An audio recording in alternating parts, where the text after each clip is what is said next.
आज डायरेक्ट 5 वाजताचा शूट घेतलेला आहे मी आणि इथे माझं झाडून वगैरे झालेलं होतं. कारण 5 वाजता आपण सगळे झाडून वगैरे काढतो, घर स्वच्छ करतो आणि म्हणजे घरातल्या बाहेर कचरा वगैरे काढतच असतो. तर ते सगळं झाडून वगैरे घेतलं मी अगोदर आणि मग लगेच दिवा लावून घेतला. देवाला पण म्हणजे कसं प्रसन्न वाटतं दिवस मावळाच्या टायमिंगला.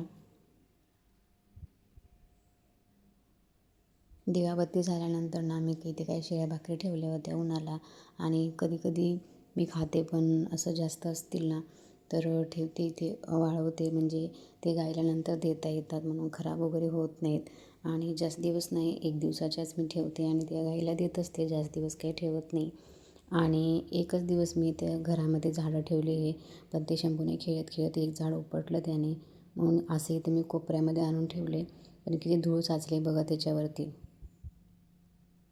आणि तर काय करणार, तो उपटतो म्हणून इथं मध्ये आणून ठेवलं मी. चला तर नंतर कपडे वगैरे काढून घेतले. म्हटलं की नंतर घड्या त्याच्या घालून ठेवता येतील, कारण की आज आमची होती नाईट शिफ्ट आणि नाईट शिफ्ट असेल ना तर जरा स्वयंपाक लवकर बनवावा लागतो मला, म्हणजे 8-8:30पर्यंत जेवण वगैरे सगळं व्हायला पाहिजे. म्हणून नाईट शिफ्ट असेल ना तर लवकरच जेवण बनवते मी. तर इथे मला भेंडीची भाजी बनवायची होती आणि चिरून घेतली भेंडी, पण म्हटलं की आपण आज भेंडी तव्यामध्ये बनवूयात, कारण तव्यामधली भेंडी ना छान लागते. म्हणून भेंडी फक्त अगोदर कट करून ठेवली आणि भाकरी करून घेतली अगोदर. आणि भाकरी करून घेतल्यानंतर त्याच्यामध्येच भेंडी बनवली मी.